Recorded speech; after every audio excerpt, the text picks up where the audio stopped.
بسم الله والصلاة والسلام على رسول الله. اذكر الله إلا بذكر الله تطمئن القلوب. اللهم صل وسلم وبارك عليك يا حبيبي يا رسول الله وشفيع يوم القيامة محمد صلى الله عليه وسلم.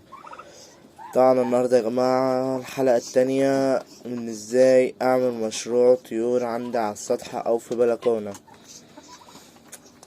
طبعا يا جماعة الفراخ البلدي، طبعا احنا هنتكلم حلقتنا النهاردة عن الرومي وازاي اربي الرومي وكده. طبعا لو انت غاوي اللي بتربي، لو انت عاوز تربي سلالات، يعني سلالات والتاجر فيها وكده، هيبقى رومي تركي يا اما امريكي يا اما تايجر. تمام. طب انا ابدا بكم كتكوت؟ طب ابدا بقد كيف يا جماعه؟ كل واحد على حسب مقدرته وعلى حسب ايده. ازاي؟ يعني انا هعرف اتعامل يا جماعه مع كتكوت عمر يوم، كتكوت عمر يومين، كتكوت هجيب كتكوت عمر يومين؟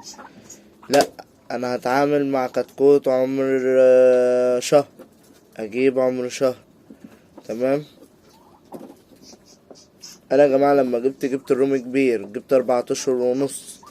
تمام. جبت منين يا محمد؟ لو رجعت يا جماعه للفيديوهات القديمه هتلاقوني جايبه من قناه المشاهده. ما شاء الله، يعني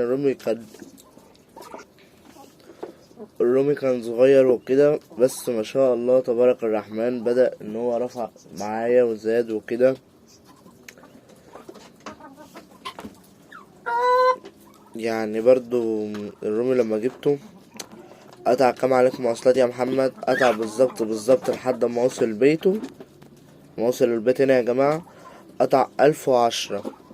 هتقولي طب بتاع ال10، هقولكم يا جماعة كانت 100 جنيه مواصلات عليه من المنصورة لحد الفيوم، وخدت تاكسي ب10 جنيه للحاجة دي لحد البيت عندي. تمام. عفوا. طب هيكلفوك كام يا محمد؟ طب يا محمد انت كده ربيت جبته. طب هالبط يا جماعة الرومي ده انا جايبه عمره 3 اشهر ونص. تمام. ما شاء الله تبارك الرحمن دلوقتي حوالي عنده 6 اشهر، 6 اشهر تمام. بس هتلاقوا لسه احجامهم برضه صغيرة، بس يا جماعة هما 6 اشهر، 6 اشهر الديك ما بيبدأش ان هو يعني يتقل او يكبر بعد ما بيبلغ على كام شهر؟ بيبلغ يا جماعة من 7 اشهر يعني من 7 ونص بالظبط بيبلغ.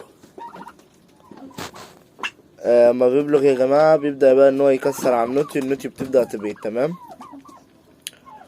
النوتي بترقد. يا جماعة النوتي بترقد. طب عرفت من اللي هي بترقد؟ اقول لكم يا جماعة انا بعرف ان هي بترقد ازاي. بسأل اللي بشتري منه يا جماعة الحاجة دي تفريخ فقاسة ولا تفريخ بيت؟ طب ازاي؟ طب ما ممكن اللي في الفقاسة يرقد. اقول لكم يا جماعة نادرا، والرقد رقده مش هيبقى ثابت. لا ومش لا، هقول لكم يا جماعة بقى دلوقتي الآن ترقيد الرومي في البيت من العربي كده او ترقيده على البيض بيدي حنية للبيض. تمام. فالحاجة لما بتطلع بيبقى فيها حنية ان هي ترقد تاني. طب ما المفرخة يا محمد؟ اقول لكم يا جماعة المفرخة ما بيبقاش فيها بتاع ده، مبيبقاش فيها يعني حنية زي ما بيقولوا. الكلام ده اقسم بالله يا جماعة يعني ناس كبيرة عارفة بيه وغواي. مش هقول لكم اللي بقوله كده، لا يا جماعة ده حصلت معايا فعلا، وبالذات في بط. هتقولي لا، ما في نوع بط بيرقد وفي بط ما بيرقدش. لا يا جماعة، في سلالة بط انا عارفها كانت بترقد وامها بترقد عندي وكل حاجة، بس انا وديت بيضها المفرخة عند واحد يعني الله يسامحه. بصراحة نصب علينا يا جماعة في بط كتير، نصب حوالي في 50 بط شرشيري، واللهم صل على النبي، و50 بيضة هندي على بقى هندي وبراهمة. يعني بصراحة الله مسهل له يعني ويرزق بعيد عنا. تمام. دي حاجة يعني طبعا كنت مديله 10 بيضات بط. المفروض التسعة متطرقين او متكسرين عليهم. تمام. يقول لي اصل مطلعش الا 3 من 9 بيضات، مطلعش الا 3. طب ماشي هاتهم. خدتهم يا جماعة وطلعتهم من داتهم يا رب يعني اللي كان ايوه يا جماعة، ال3 دول انا اديتهم كده لمرات عمي هدية، تمام. كبروا عندها وربتهم ومش عارف اوي، جيت خدتهم وجيت رحت لها كانوا بيبيضوا يا جماعة. ترقد وما تطلعش، ترقد وما تطلعش، ما ترقدش كمان رقد اللي هو يعني ما ترقدش رقد ثابت او تعمل. كانت بتقوم على طول، كان لما تشوف حد يخش تقوم، كان من اقل حاجة كانت بتقوم، كانت خايفة خالص. قلنا ده اول بطن وعوض علينا في اللي فيها. جت تاني مرة نفس الحوار، جت تالت مرة نفس الحوار. يعني بص يا جماعة، خبطت كده ورا بعضيها يعني كذا بط. رحنا بيعنا الانتاج دي، جينا اختها ما كانتش لسه باضت، ان اختها كانت مأخر عنها بكام يوم، يعني فتحت متأخر بعديها. لنا نفس الحوار في التانية، قلنا ماشي نشوف التالتة. لقيناها جيت سألت قالوا لي لا يا بابا، طول ما تفريخ مفرخة عمرها ما ترقد. قلت لهم خلاص ماشي، دي كده نقطة. وربنا عوض علينا في الفراخ في البطة دي، وبعناها وخسرنا وكده. طبعا يا جماعة الرومي ده كتكوت منه بكام يا محمد؟ عمر يومين. هو كتكوت يا جماعة التركي بيطلع عمر 3 أيام، تمام. بيطلع بكام؟ بيطلع يا جماعة من معاكم من 80 جنيه لحد 100 جنيه، وبيعدي 100 كمان، تمام. طب الانتاج بتبيض من كام لكام يا جماعة يا محمد؟ هقول لكم يا جماعة، الفرخة ممكن تبيض 20 بيضة، ممكن تبيض 15، ممكن تبيض 5، ممكن تبيض 2، ممكن تبيض 3. ليه؟ لان لسه يا جماعة البطن دي الرومي ده دي بكرية، الرومي ده بكري يعني لسه هيبقى اول شغل ليه، تمام. يا جماعة انا برضه عشان تبقى فاكرين معايا، الرومي التركي ده ان شاء الله ان شاء الله اول ما ربنا يكرمني فيه في كتاكيت وكده، مطلعة على وجه الله، هعمل مسابقة عليها. الحاجة دي طالعة على وجه الله. يعني انا نادرها من ساعة ما جبتهم، ان ربنا نولني ان انا الحاجة دي اللي انا اجيبها، وبقول الحمد لله والشكر لله ان الحاجة دي جت لي على خير وسلامة هنا الفيوم. طبعا انتوا عارفين يا جماعة من الفيوم للمنصورة 4 ساعات سفر. والله يا جماعة انا اتمرمطت في كذا اوردر بسبب ساعات السفر دي وكده، بس يلا الحمد لله.